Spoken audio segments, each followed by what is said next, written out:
Welcome to our new series, The 200 Movie Challenge. Our goal this year is to watch 200 movies that we haven't seen yet. If you want to listen to the full podcast where this clip is from, the link will be in the description. Now enjoy today's movie. Let's talk about what your first movie is. Now, I'm going to say this before you get into it. It's funny when you told me this. I didn't realize it at first because obviously I kind of looked things up or set things up.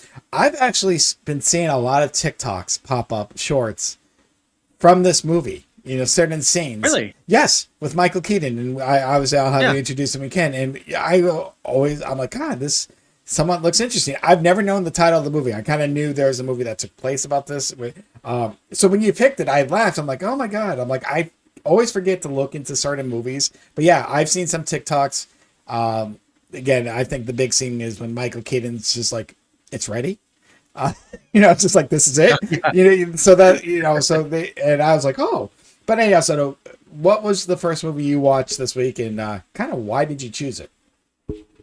Yeah, surprisingly, right? It's like 2016's The Founder, and it stars Michael Keaton. And so just to give you a little bit of background as to how I chose this, I think the night before I had a few Chardonnays, and I actually went to bed pretty early, which is like 9 o'clock for me.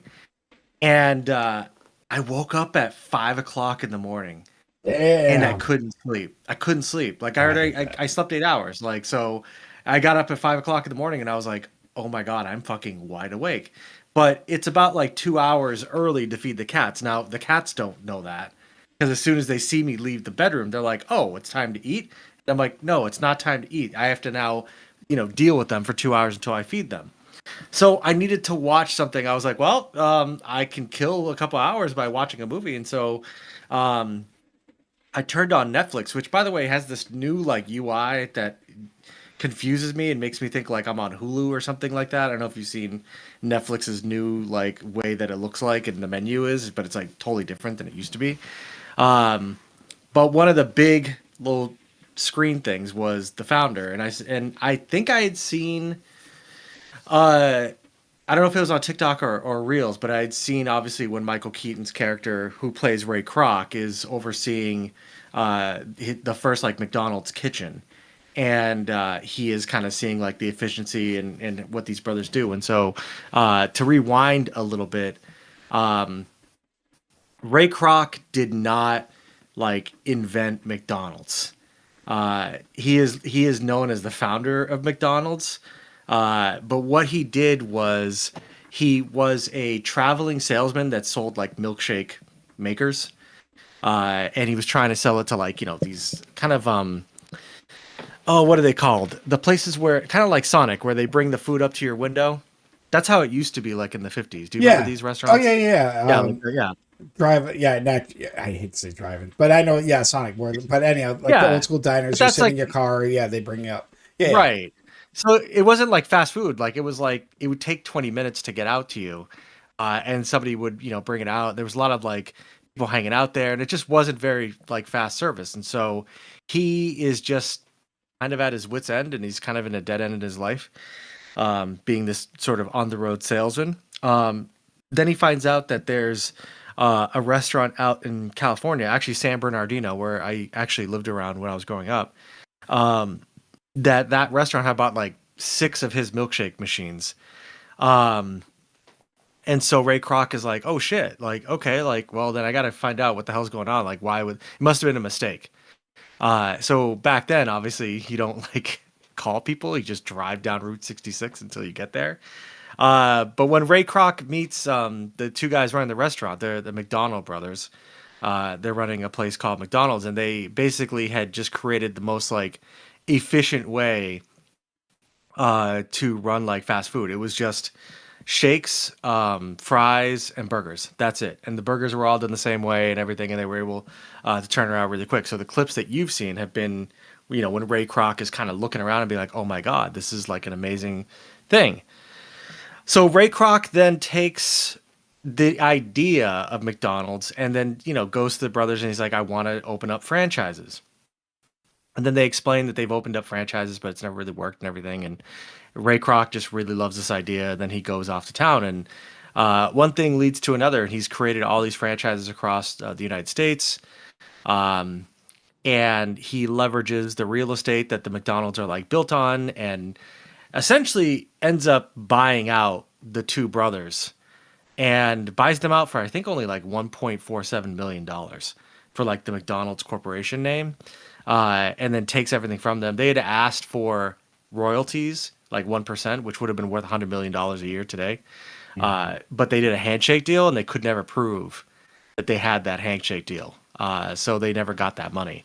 They tried opening up their own restaurant called like the Big M, but it was just never the same because as you know, and anybody else who is listening, McDonald's in the United States is like as iconic as anything can be. And the movie starts off, it's very like kind of positive, and it's like this really kind of like great, like you think you're kind of, oh my God, the story of McDonald's, all that. Oh my God, this is so interesting. I like shit like that. I know we talked about the history of Pop-Tarts earlier this year. Yeah, but that was more of an embellished story and Yeah. based on a small truth. But yeah, Oh, no, that they no, blew up. no, just about the companies, the rival companies trying to get the idea of a pastry, like a microwave, a quick pastry item, Yeah. quickly. But trust me, Soto. Yeah, no. I mean, I know I've talked about this, but it's very embellished because they also do a Romeo and Juliet thing, if I remember, like with Kellogg's and both. Anyhow, I'm not going back into Unfrosted. Don't see Unfrosted. Jerry Seinfeld did it, and it's not good. So anyhow, no, let's go back to the founder. Yeah. There seems to be a little bit more truth to the founder than the Unfrosted.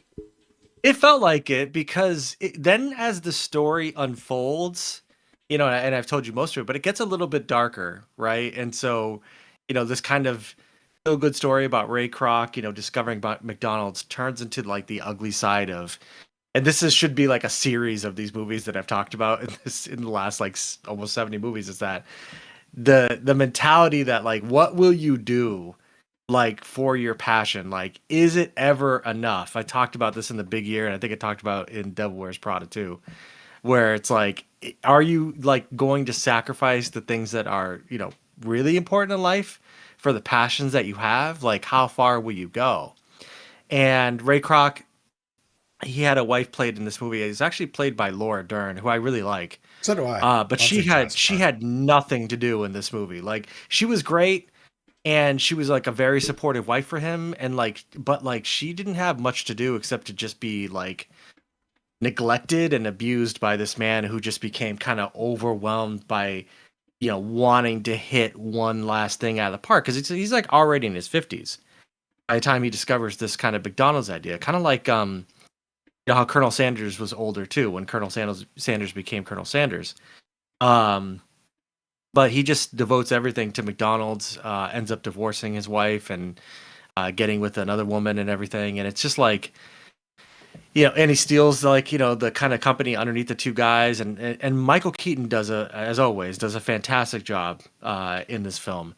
And so I was very surprised, but it was like, he didn't end up being like a good guy. Like as the movie went on, like his character just kind of got worse and worse. And even when he won in the end, of course, and is rich and gets to talk to Ronald Reagan, you don't really feel like he did win anything, right? Mm-hmm. And so overall, I enjoyed it. Great movie to watch at 5:00 in the morning. Again, it was obviously a movie version of like some events that happened, and I think because I've seen a lot of biopics this year, I feel like I have. I feel like this is probably one of the better ones that I have seen this year. I mean, I know I've seen The Complete Unknown, I think was probably the best one I saw. But this was pretty damn good, I thought. I mean, I don't know if I ever watched it again. We always say that. It's like you watch a movie and you're like, yeah, that was really good. It's like, you want to see it again? No, I'm good. That's kind of how this movie is, because I don't know exactly what I would want to see this movie again for. But yeah, that's the movie, The Founder. And I pretty much spoiled the whole thing. no, it's all right. No one's listening anyways. And you know what? I mean, it came out a few years ago. But no, 2016, yeah. It's tough with biopic movies because, like you said, you watch it once, you get the feel for it, you can enjoy it. And like a lot of the movies, like, yeah, because you're explaining, The Founder, you know what it reminds me of? Kind of the premise, The Social Network. Mm-hmm. You know, because if you Yeah, remember that exactly. started off like it was Yep. positive. These guys, you know, however you feel about Facebook, Right. and then one guy screws over another guy, and there's all this. So there's a lot of truth behind this, you know, both biopics, and a lot of you're like, what the, and it makes you realize, yeah, sometimes to succeed that much, what will you give up, you know, and Right. so that's what it reminded me of, but. You know where we're getting to, Soto. This is what, your 67th movie? Yeah. Where in this list do you place Michael Keaton, the founder? The Founder. I just like that name, the founder. I know, and I'm looking at it. I tell you right now, it's gonna be around the 30s, I want to say. Okay. Oh. Maybe. Yeah, because I mean, it was fine. It was a fine movie. You know what I mean? Yeah, just because you're not going to Um, watch it again doesn't mean like it's all, you know, not a great it movie. It's was a just perfectly fine movie. it was like a And McDonald's to meal. It's like a me, Happy Meal. You're happy, it's fine, it does its job, and you're not going to really remember it tomorrow. yeah, and I'm pretty sure I went to McDonald's that day because I'm a stupid American and I'm You're eagerly making me hungry right influenced by now. I'm not going to go to McDonald's. McDonald's right now, I but know. I need some proprietary Coca-Cola that you could only find at McDonald's. God damn it. because they send it in a special Uh, container. yeah. I mean, all these American brands. That's a whole other Saturday podcast. So I'm gonna put this actually. What feels right to me right now is gonna be underneath the Beekeeper at number 34. I was actually looking at the Beekeeper. I'm like, is he going above it? For some reason, I thought you might because it's Jason Statham. But Beekeeper is really funny. it Like, is. and Beekeeper was one of the best movie experiences that I've had this year. Okay, just but no, not Memorable. just middle of the road. This is it's okay. You know, you say whatever. What I just kind of lost at 34, whatnot. Yeah, that's middle of the Yeah. road for you. So that's not a bad place to be. That's like a C movie. You know, it's Yeah. okay to be C Right. movie. Oh, It's not a bad movie. It's just that, I mean, it goes through the history of McDonald's, and it kind of shows Ray Kroc being a dick. And that's it. And then at the end, it's like, and we all love McDonald's. It's like, we do. We do. We all love McDonald's. We love those golden arches. Oh my God, let's go to McDonald's and eat some fries. It all started in 1954 with some bullshit. everything starts with some bullshit. I will tell you this. I remember seeing Super Size Me, and after I watched that, I'm like, God, and I did. I went to McDonald's after watching Super Size Me. That's because that's all about the unhealthiness. I'm like, We're indoctrinated into McDonald's in America. It's just we grew up with it. It's like nostalgic. oh my God. Oh, the Like founder. I can drink a Coke from McDonald's. I swear to God, I could drink a Coke from McDonald's like in my car, Mm-hmm. and it brings me back to a very specific part of my childhood. Yep. Like immediately, I remember being 8 years old. Yep. Eating Happy Meals, whether you got the burger, cheeseburger, nuggets. Yep. Definitely. Mhm. It's definitely a good nostalgia place feeling. Yeah, not good for you, but it was. No. But as long as you're not having it every day, it's okay. Right.